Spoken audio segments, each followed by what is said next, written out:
Hello everybody, this is LeiLani, Cauthen, CEO of Learning Counsel and News Media and Research. I'm here in Baltimore. So, you guys are going to get to ask us a couple of questions at the end, but this is going to be talk show style. So, no shouting out if you can help it. And we're going to ask our wonderful panelists some important questions. So I want to start out with who's here for the day, which I've known my good friend Kimberly Roberson for quite a few years, right? Yeah, Director of Technology Integration and Support from Prince George's County Public Schools. Good to have you. Good to have you. It's going to be awesome. And then also I have Dr. Monifa McKnight, Yes. Superintendent from Montgomery County Public Schools. Good So good to have you. And we all got to hear really great things about her this morning, didn't we? From the other superintendent that was here, Marciano. So awesome. And then my newest friend is Dr. Andrae Townsel, Superintendent from Calvert County Public Schools. Yes, good to have you. Good to have you. And then also I've known McDonald for a number of years. Very impressed with his work. He is the Director of Technology Services. Now, tell me the name of the district because I won't get it right. Fauquier. Fauquier. I was going to totally screw that up. Who is Fauquier County Public Schools. Okay. Good. All right. So we have some intense questions. Don't hold me to the exact wording of what I already asked. And also ask questions if you don't even understand where I'm going with these questions, okay? But I'm going to start out with essentially a question that has to do with workflow, because this is a panel that's really about workflow and processes. How America is really changing inside schools to match the outside change rate. Does that make sense? A lot of change rate going on outside. What's our change rate inside? Are we matching? Okay. So let's start with this first one. I'll steal this from you rather than look it up. So we've been talking about leading the learning matrix a little bit. That was in our handout. And so let's just boil that down. Technology as a model and how we lead that while we're leading people. Okay? These two assets, they sometimes clash, but they need to edify each other. So I'm going to go like this, so you can think about your answers first. I'm going to put my friend that's been my longest friend, to see if she'll remain my friend, Kimberly, on the spot first. Are you good with that? Yeah, sure. So as LeiLani mentioned, this is a conversation that she's had for a while. I was introduced to this concept back in 2017 at your one of the first ones that I attended in Washington, D.C., where you talked about the learning matrix and how we would be here essentially at this time because of the need to address personal changes in families to accommodate family schedules that are different. And we're here in 2023 talking about the same thing. So that should tell you how quickly slowly we are moving to change the workflow and the systems that we currently have in place. I feel like it's been a very slow movement, and we are at a precipice where we could be moving much quicker. As a result of the pandemic, there were a lot of things that we did haphazardly, but there were moments of innovation within it that we could continue to model and adjust and make changes to that I don't necessarily see that we're doing at the great scale that it could be. I can see it in Prince George's County, particularly in pockets. We are trying to create opportunities for teachers to collaborate with one another. We have designed this year that we're starting an innovation lab, essentially, where our teachers will come together and pitch an idea, kind of Shark Tank style, and we would help that teacher through design thinking to implement their idea, to hopefully replicate it across the district if it's something that works. So that's one example of what we're trying to do to facilitate change in a large district with a lot of different structures, a lot of places that we have to report to for funding, so forth and so on, as we talk about. But that's one example of what we're doing. I like it. Slowly. But you feel there's movement.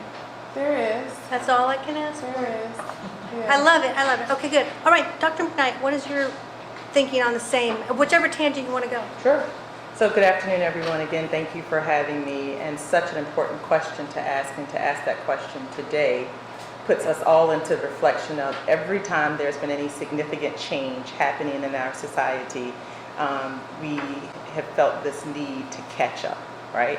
So if you think back when we first started using computers, or when we used to go into Yahoo and put in directions, and now we're doing Waze, right? And so at first, if you ever remember the first time you used an app that gave you directions, you weren't sure you should trust it, right? And you felt that you needed to go the way that you think you should go until you got into the process of feeling comfortable using it. And so this is an important question because here we are always at the intersection of education and thinking about what is our responsibility to have our students prepared for the future of what technology is going to be and what's going to be required of that work, and teaching them to be prepared for that era that's in the future. So what does that mean? Our teachers and our educators and all of our leaders have to be willing and able to look into the future and determine what that is. And so the question becomes, how do we help them feel equipped to do so? And I think when we really think about it, it is supporting them. Yeah. Professional development is key to allow people to feel comfortable taking those leaps and bounds into spaces that they aren't particularly aware of or knowledgeable about, or is just simply new to them. All the conversation about AI right now is a great example of it, right? ChatGPT. Everybody's like, oh my goodness, students are not going to be able to, teachers aren't going to be able to figure out whether reports were really written by students or if they've spent the time to learn and they're getting the skills. Well, it doesn't mean that that technology is bad per se, but what it does mean is that we have to build in systems to protect those things that are important to us. And so if we want to make sure that students have integrity in their work, we have to teach that and be clear about what the expectations are around that, and consider what are the barriers that are there, or what do we need to put in place to avoid them from going to those spaces that we don't want them to go into. Mm-hmm. Now, when we think about Siri and how I'm able to just put something, say something into my phone and Siri can pull it up like that, well, I'm grateful for AI, right? In that way, but that's something that we all had to get used to, and I think the big part of this is just making sure we provide the support and professional development so that we can move into the era of the future to prepare our students for future workforce and professions that will require us to take technology to the next level, which will always be there. I like it, thank you. How's everybody doing? Let me give you a news flash. Breaking news. Guess what the next 5 years of education is going to look like? Kind of like the last 5 years of education. and think about the last 5 years of education. That's the 1920 school year for real, if you think about it. 1920, right at the tip top of the pandemic. Think about that, almost 5 years ago. So the next 5 years, unfortunately, will look quite about like the last 5 years of education. Probably because what I've learned as an educational leader is that the system is slow to change. The technology has been there. Siri, that's AI, that's been, what, since 14, 13 maybe? When you say, hey Siri, and it says something to you, or when you go on Google and say, hey, what's the temperature like? And it just pops up and tell you what it is all over the country. The unfortunate thing is that school systems, in my opinion, are slow to change because it's like raising a baby, for example. When you have a newborn baby for that first almost 18, 24 months, it's kind of the same thing. Baby, pooping, the whole night. You got to figure it out until it grows. And it's like, okay, well now this baby is talking and needs to go, so you're playing catch up if you're not planning. I believe that the field of education and the design of education is only changing if you're intentional about the design. Think about when iPods, iPhones, all of those things came out, MP3, cars didn't catch up to it. You were putting in tape decks and audio auxiliary cords so you could play the iPod in the vehicle. Now your car has CarPlay. The infrastructure caught up to the technology, and unfortunately that's how the school system is set up. If it's not designed to be a learning matrix, then it's going to continue to play catch up. When you think of a matrix, those are rectangles, squares, rows, and columns. That's in the spreadsheet. Yeah. But when you talk about learning and enhancing a school system, in my opinion, that's in strategic planning. But this is also what I learned. A lot of people are not hip on the future of education. So when you get input from everybody, the next 5 years are going to be quite like the last 5 years. Yeah, because you're thinking inside the box. It's like, let's get everybody's opinion who already works here, Yeah. right? That's really fantastic. I totally agree. That was awesome. This has all been awesome. Okay, Louis. Good afternoon. So for me, I'm a technologist, 40 years in the business, and I've seen a lot. And when I look at school systems, I would agree with you. They are slow to move in that regard. We had an opportunity, as everybody said, when the pandemic hit, to change the face of education. But the first thing that happened when we came back to school is we Businesses. went and did it the way we were doing it before because we were comfortable with what we did. So we missed a golden opportunity to see what could we do differently. For us as a school division, I think we've been starting to look at the problems we face by allowing so much autonomy. Autonomy has a place, but in a school division, it's very difficult to support 20 schools, 20 different ideas with less people to support them. There's to take data and the processes we're figuring out and make it now sense out of what's going on. We need to start honing it in, and we're starting to see some of our supervisors do that where they want to consolidate the product base that we're dealing with. So there's an opportunity for us to start actually improving how we are functioning as a division as we begin to look at our data more readily. But for me, it's been, I embrace change. I love the challenge of change. I just wish I could find more people in the school division that have the same philosophy, because there's so much more we could do if we would just get outside our comfort zone. And that's kind of what I think we see happening. And in the end, from a student perspective, if I've been in the business for 40 years in technology, I've seen a lot of change, and I've adapted to that change.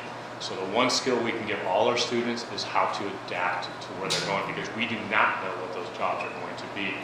But what they have to be able to do is have a foundation that allows them to adapt and grow and learn what they need to do their job. And that's kind of what we should have when they leave our school, is that basic foundation to do whatever they want, even though they don't know what it is. Because 40 years ago, I didn't think I'd be here. I thought I was still writing code in the dark. And probably C. You didn't know about Python yet. Well, yeah, C++. Well, this is an awesome direction that you just took us, and I want to take us down this direction because I think you guys will like answering on this one. So a lot of the day we spent, and Kimberly and Louis were here for this, so I'll catch you guys up. We talked about making our humanity a real focus, because we now understand how far we could go with technology.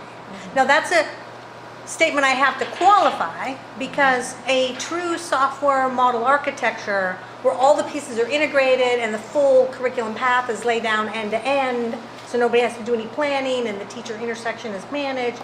You know, it's not maybe the same as it always has been, but it's like rocking, right? Like it's done, and you don't have everybody doing all their own planning. So now what you can focus on is humanity. Like, what are you doing as a teacher? How are you really eyeballing? What is great about humans that a machine can't and never will be able to do? Because that is your brand. You are human. So I'm going to have Kimberly go first on this and then like whip that back around, because I think it's a more interesting line of question maybe than going to the one we have planned already. Right. So again, as similar to Louis, as a technologist, actually as an educator first, and then a technologist secondly, we've always embraced the idea of the teacher being a facilitator, right? To utilize technology in a way that personalized learning, all the buzzwords. But what a teacher can do that technology can't do is help the student think more critically. They can help them lead with empathy. They can help extrapolate data in a way to make it make sense for a real life purpose, right? So regardless of all the technology that's in the room and the fact that some people are embracing AI, some people are afraid of AI, regardless of the technology, whatever it is, because we don't know what the next trend is. You probably do. You will. I'm You'll on tell it. us I am next so year, on it, Kimberly. right? You'll know, and you'll let us know when we come back next year what the trend will be. But we can't be fully prepared for that, but the human characteristics that we need to put in place now, those that I mentioned, are what we can continue to lead with. in developing our teachers through professional development, as Monifa mentioned, and the way that we can ensure that those teachers can instill them in the students, I think, are where we start with the human characteristics. And those are the things I'm really excited about, because those are, again, where you can pick up examples of innovation, because the way it looks like with Chris in his classroom might look different from my colleagues that I've been talking to all day that I don't remember their names, but it's going to look different, right? So I think it gives all of us an opportunity to individualize an experience for students, but to carry through on the human things that are important. So that's exciting for me. Yeah, I love that you said it that way, Yeah. because you're framing it as an adventure. It We have an is. adventure into the unknown of our own humanity. I'm all about it. My red hair, my nose ring, I'm all about it. I That's love my it. stuff. Yes.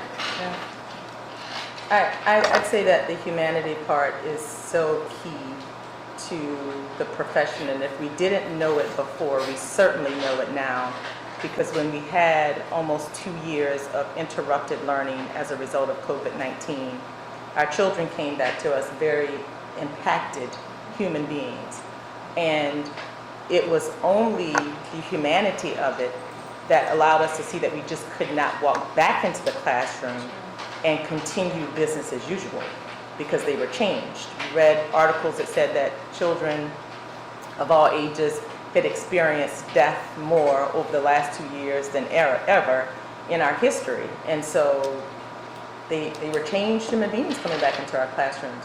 And so we had to be able to interrogate, investigate, and understand that impact before we could actually get to curriculum and instruction and all of those other pieces to make sure that they were prepared for learning. Wow. And so that's something that we must hold on to, and we must hold on to that because the profession of education and teaching has shifted Yes. so significantly over time, if you just stop and think about it. I mean, it used to be that you know a curriculum, you know your pedagogy, and you come in and you teach children what that is. Well, now we have to understand what their experiences are, whether it's culture, religion, race, language, all of those pieces that come along with them into the classroom, and try to put that into context and make it, the learning that we're providing to them, embedded in who they are. Now, if that is not complex, I don't know what is. Because these are individuals in which we have to take that time and attention and detail to. And so that is the humanity of it. Thinking about who the individuals are, what they need, so that we can make the learning accessible to them. So that continues to be a key component of what we have to do in the profession of education. And now we've elevated the need for that now more than we ever have in our history. Yeah. I just saw what you're talking about before I come to you, Dr. Townsel, as a complication, and there's another factor above this humanity. We have now schools reporting, well, the national average is 25% new immigrant. Yeah? Okay. Salt Lake City, Utah districts have 97 languages to teach to. Now, I don't know how it is for you guys, but there's layer after layer of further complication that you're trying to manage to in order to reach the mind of those people that are in front of you, these children. And it's just getting harder. And so I'm so glad you said what you said, because you just walked us through your layers. Okay, good. All right, so Dr. Townsel, your thoughts. I'd like to share with regards to the human piece. Humanity is irreplaceable, bottom line. I mean, technology is cool. Information technology is cool, but how many times have you called customer service and heard that automated voice and you said representative? You said it, you said it over and over again. You're beating on number 0. You want somebody that's going to relate to you. That's true. And there's no doubt about how that occurs in the school system. Like Dr. McKnight shared, during the pandemic when young people came back, what was the thing everyone complained about?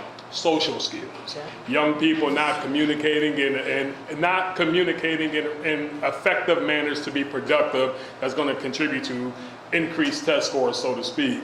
But the good news is if you focus on the 5 core competencies of social and emotional learning, you would never lose that human piece. I don't care how much technology you have, focusing on self-awareness, understanding who you are, what you bring to the table, self-management, knowing how to manage your emotions, being unflappable, which is calm in the storm of crisis, socially aware, knowing what's going on around you. One thing I learned about artificial intelligence, ask it what today's date is. It may not be able to tell you that. Did you know that? Say, what's today's date? Type it in. It's going to say, hey, I don't know. Because it's living in the past. And there's all the information from the past that's calculated up and trying to tell you the best predictor for today. The 4th core competency is relationship skills. That's the 4th core competency of social and emotional learning. It takes a village not only to raise a child, but it takes people to get things done. And the very last thing is responsible decision making. When you talk about responsible decision making, sometimes things are case by case. When you plug in stuff in computers or programs, sometimes there's only one answer. So that human element is always irreplaceable. Think about restaurant chains. It's good talking to a machine and going up to a kiosk, but what does Chick-fil-A do? There's no kiosk in Chick-fil-A. You see people, you see fast, efficient service, and that's why it's highly rated. So as important as technology is, as important as artificial intelligence is, you cannot replace the human component. But what I really liked about what you just said, though, which is so amazing, I want people to take a note of this, is you enumerated human qualities that could be punched up, that need to be punched up. There are places where they're missing post-pandemic. One of the biggest reports right now is people aren't attending. Well, they used to because the parents were like making them. Okay, what happened, right? And also disciplinary issues are off the charts nationwide. I'm hearing it in Podunk, Backwater, Arkansas. Never used to happen. Right? So we are in a change environment for how you do have to focus on your humanity. What would you say to that before I move on to Lewis? I think you just repeated what I said. You must focus on humanity. It's irreplaceable. You can play a game of Roblox or Grand Theft Auto, hit someone, and there's no consequence. Hit someone in real life, there's a consequence. Now you don't know what's happened. So the human piece, that reality piece, you have to be very conscious about reality. I love the song Eminem had. It was a verse, he said, back to reality. Up, there goes gravity. Once you start feeling it, that gravity hits and that gravity pulls you down, you understand that this is real. Yeah, totally agree. I love that reference. Okay, good. All right, Lewis, what are your thoughts? So I'll focus more on the aspect of what technology can do that we would get into. I mean, we all know Data from Star Trek. And the one thing Data probably didn't have is empathy. And the one thing I think that we see we'll never be able to replace with technology is the ability for a human to have empathy. And teachers have to have a lot of empathy. If there's one thing I've learned in K-12, it's empathy. That's a word I never really had to deal with outside of education. And the other thing that there could be a time where maybe it could replace a little bit is relationships. That's what teachers' job is to do, is to build a relationship with that student. And when you build that relationship, you might be able to actually just move them a little closer to where they need to be. And those are two things I don't see in the future, in probably the next 10, 20 years, AI or any other kind of technology being able to replace that part of the human. Those are things that are very difficult. If you've ever looked up ELIZA, which was one of the first AI programs ever out there, it was a psychology program to help college students get over some of their angst. And it was a very simple program. It was based on a particular psychology model, which was you say something and it spits back to you a question in the phrase what you just said. I'm not feeling well. Why do you think you're not feeling well? And it was a very simple thing, but it was designed to help some people get over their angst. And that's kind of where we're getting to, is there's going to be these things we might be able to develop that will help in those areas, but there's just this human piece that will never be able to step in. Those are relationships and empathy are the two things I don't think we will ever be able to replace with technology. Yeah, and I like that because your brand is human. You have a bunch of humans on staff, so you got to make that your brand. The question is the art of our humanity, the empathy. I am sure there's a lot of school districts in this country that have a few teachers on staff that aren't very empathetic. Okay, just a few. And others that are like fantastically that way. And they really connect. Now the science says that the average number of relationships you can usefully manage is 150. How many school districts do you think we have having the one teacher manage 170, 200 or more? Can I add something? Yeah. It's the thing I always used to tell my sister-in-law compared to where I came from since I'm not an educator by trade, but she is. I says, Lucy, there's one thing you will get I will never experience as a teacher. Somebody will come back and say, you made a difference. You can't put a price on that, Yeah. but it means the world to the teacher who hears that. And I venture almost every teacher will have somebody come back at some point, whether they see them in a grocery store, which somebody as they conveyed, it's strange for people to see their teachers at grocery stores. I don't understand why. But to have somebody come back and say, you actually made a difference. That's a rarity in any profession, but it's more common, I think, especially in the K-12 versus even higher ed. Yeah. I can think of more K-12 teachers that I can remember than I can remember my college teachers. I only remember one of my college teachers, but I agree with you. I think that's awesome. Well, let's move on to some of these other questions. It's like the fact is, post-pandemic, we're running into so many differences in teaching and learning. You know, there's attrition of students, there's mass choice laws going in all over the country, there's kids just not showing up, any other possible emergency. I mean, we've even asked research questions about the number of emergencies and healthcare things that are happening every year, and it's just off the chart, like everything, every indicator, and the learning losses, everything's off the charts everywhere. I'm even saying the small districts that I meet out in the middle of nowhere, right? Like, so what that tells us as a research institute is we're in a moment akin to the moment where we left the agrarian age and we moved to the industrial age, and we went from the one-room schoolhouse to a manufacturing model to model what was happening outside. Okay, we still haven't left the manufacturing model, and we've been at least 50 years in the tech age. Maybe longer. Longer than you've been alive, probably, right? So I'm about structural shift at a level where we may not even thought we could go. So I want you guys as panelists, free your minds and leave your structure behind. Leave the classroom and tell me what you see. Am I scaring you? Kimberly's laughing. No, only because this is, when we were doing our roundtable earlier today, it came up at, I think, the second rotation that I've been struggling with all day, right? Like, the structures that we ultimately have control over, we can change. We can get the sledgehammer, we can get the chisel, we can do whatever we need to do in room 105 and room 108. We can organize teachers differently. You can do more PD.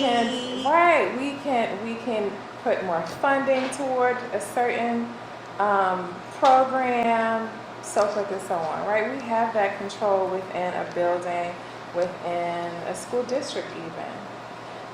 But when MSDE says we need data around absenteeism, we need data around the number of students, Attrition, yeah. Right, so forth and so on. We need to make sure that our students are in place for a set number of days and they have X, Y, Z, right? How do we make adjustments in the schoolhouse? How do we make those adjustments in the school district to meet the demands that are driven by our funding and by our legislation in order to answer both of those things? Right? How do you innovate inside the box? How do we do that? Ooh, I have a clue How for do we you. do that? Yes. Yes, Superintendent of Kamal District, Andrew Kim. He's no longer there, but he said this to us last year when we were in San Antonio. He said, sometimes you got to innovate inside the box. And what he meant by that, he's a sneaky guy. He's brilliant. Is sometimes you got to look at the definition of the laws as your guardrails and say, did you define this word, legislature? I know this because I was in politics for a while. And if you didn't define seat time exactly, then I'm going to say it's this. In other words, he was getting away with what he could get away with. Yeah. He was innovating inside the box, and he was doing it with the blessing of the state. Because he would explain to them what he meant. And they would be like, well, yeah, it's not in the legal definition. So, okay, we're in that time. We are. We're in that word of a time. We are. So hybrid learning would be Yes. like, well, it's seat time, but there's seats not in this room. That's true. Right? It's over there in their house. But otherwise, you see what I'm saying? Yes. So he was all about inside the box. So you can do outside the box. Yes. So to But that, you're saying inside the box. So to that end, I think, being able to, and again, we can go back to the pandemic. We can go back to the different. I don't want to call them systems, but the different ways that we can model instruction now, with a teacher who might be, in one location and connecting with students across multiple locations. Like, we're doing all of that as a result of the many teacher vacancies that we Yep. face, right? Leverage. Right. So we're taking the lemons and turning them into lemonade, if you will, to make those adjustments. And right now, we may be doing it in a way that is trying to address a specific need, but we're sneaking in innovation in the process of that. I love your sneaky. We're sneaking. I So love the that's sneaky. something that we're doing. Thank you for doing it. Sure. I'll hop in real quick because Yeah. I actually have a meeting that I need to get Oh, back yeah, to. I'm That's sorry, Dr. all McKnight. about how do we make these types of changes in policy, because that's what we do. And so that is very interesting. We all, I would say from a perspective of superintendents, approach this from a lens in which we see the greatest opportunity for us. For me, after we came out of the pandemic and during the pandemic, everybody talked about change. This is an opportunity. We're going to do this. And then I realized it's much easier to continue doing what you had done because there's a pathway for it, Yeah. right? So when everything is already set, it's just easier for everybody to do that. The alternative is you create what doesn't exist. That's more time, more work, more innovation, all of those pieces. I have found that in order to do that, you have to think about where are the places in which you see people trying to fit a square peg into a round hole. And it was interesting, Ms. Roberson, that you brought up Maryland State Department of Education for us, and I feel like, I'm sure they were probably in the same situation that school systems were. Well, we can either create all of our work from scratch or try to work from what we have. And I've found, so who does MSDE work closely with? A delegation and who write legislation. And so being able to work with them now to say, you know what? We didn't have legislation around this issue, but this issue we now have data on and have seen is something that's really, really impactful for us. Yeah. How can we work together on Yeah. creating legislation that's going to solve a problem that we're all concerned about? Now, of course, that takes time. But what I found is that there is a ready partnership of those who have that responsibility, who are ready and willing to do it because they see this as an opportunity for them. So I see this as a call to action for us as leaders to really embrace that responsibility and work with those lawmakers and legislators who do want to make a change in the environment, but we're the people in the space that know what the changes are that need to be made. Communicating that to them so that their legislation becomes one that's meaningful to us in this day and time. Yeah, I'd love to help you with that too, because Senator Howard Stevenson passed some of the best model legislation in the country in Utah. He stands ready to help you. He's retired now, so he'll do it. Okay. That was awesome. Unfortunately, Dr. Monifa McKnight had to leave for me. That happens in school districts. In fact, we've had superintendents have to bug out because they suddenly had just that one more teacher not be able to make it, and under law, they had to shut the district down. Like, that's what's going on in the country, okay? So let's go to you on the same topic of conversation we were just on. What are your thoughts, Dr. Townsel? I think Dr. McKnight answered the question. The answer is policy and legislation. So the best thing you can do is strategize inside the box, because although I can be as creative and as cool as I want to be, but I also can get fired. Yeah. So you have to be strategic inside of the box. And the best example I can give of that is understand the rules of the game. Great book I would encourage everybody to read, The Score Will Take Care of Itself by the legendary Bill Walsh. And if you think of the NFL was a very basic sport where you're pounding the ball, you're lining up, I formation, the whole nine. It wasn't until Bill Walsh mastered the rules of the game, and then he strategically implemented his game plan, and that's when the spread offense came. And now if you look across NFL and college, there's spread offense all over because that was a strategy chosen to win, or used to win not only games but championships such as Super Bowls and national championships. So you have to play within the rules. And I can be as innovative as I want to be, but if it's outside of policy, law, regulation, disaster. Yeah. As long as you're inside of those, then it's good. And I don't like to get into that wishful thinking type talk unless I'm at the same table with like-minded decision makers. Yeah. Because we can talk in the barbershop all day, but LeBron James is not in the barbershop, he's on the court. So I'm gonna park my bus on that. I like it. I like to dream is what you're saying. But I don't want to be fired. Sure, absolutely. A dream is a dream. And that's really real to me. But I would also say this structural shift has got to happen. And it was happening a bit during the pandemic. So there's stay within the box, but talk about outside the box. Let me add to that. So the only time it happened during the pandemic was when policy and some potential legislation was frozen. Suspended. That gave superintendents autonomy to do what needed to be done in unprecedented times. Sure. And then the date expired, and then you had to go back to the regularly scheduled program. So that's exactly what it is. You have to be within policy, law, procedure, guidelines. Otherwise, you're not in the game to make a difference. Yes, I understand. That's absolutely true. Yeah. Louis, your thoughts? So, part of my background was working in an area where we were talking to startup companies and helping them find investors. And my basic position is that innovation comes out of the realms of having constraints thrown on you. If you had all the money in the world, would you be innovative? Because you could solve any problem, but you wouldn't be innovative. You would just throw money at it. So once you have constraints, you now start thinking differently. How can you be innovative within the space of what you have, within the policies you have, within whatever the boxes you're trying to work within? And it's, as I said in the Admin Academy at the time, you have to find your inner MacGyver. Create something out of what you have, innovatively, that drives new ideas. Maybe those new ideas can help shape policy. Yeah. But you have to start from someplace. And if you use the excuse, we don't have enough money, that's kind of a cop-out. With what you have, what could you do? And then maybe somebody will actually give you a little seed money to go a little further. Sure. But to walk away from something because you just say, we don't have the money or we'll never get it through, that's the cop-out.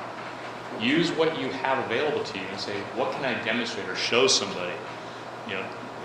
Even if it means using maybe your own little bit of money to bring something in to show it, that's okay. But in the end, you do have these constraints, whether it's state level, local level. All of those kind of limit what you're able to do, but that's not a reason not to be innovative within that box. Yes, I totally agree, and I believe the pressures from the outside world are so high, and the attrition's so high, and the kids just not showing up, they don't want to attend today, that we are just definitely going to have keep pushing on innovation. Like everyone everywhere is doing that. Well, this has been such an exciting conversation. I love it. Love your comments. Love all your comments, Kimberly, Lewis, Dr. Townsel. Thank you so much. Any last minute, quick, single question? Who's going to have their hand up first? No? No? Oh, you guys are shy. What? Educators are shy? I cannot believe it. Well, let's just give them a big round of applause, sir.